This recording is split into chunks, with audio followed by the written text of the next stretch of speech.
Game Jamaica 2, Honduras 1. Just give me an initial reaction about it. I think it was a good game. I think the boys played well, better than the last game, and I was expecting a better result, but a win is good enough. Alright, so not only is this game over, but the campaign is over, and we will not be taking part in 2022 World Cup. What do you think are the next steps that we should be taking so that we will be there in 2026? Investing in some young players.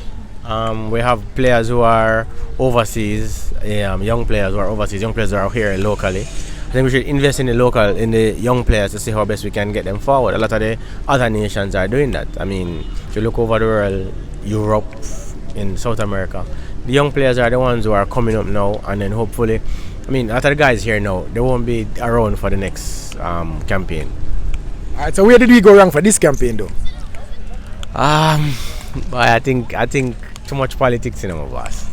Too much politics. I was just talking to somebody.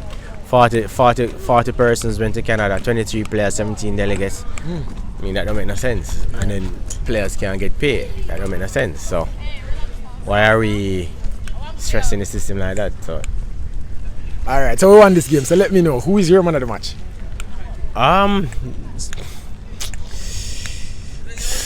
But it's hard. It's hard, you know. Hard. I mean, there are different players who played well. Bailey played well. I thought that number 22, Devon Williams played well.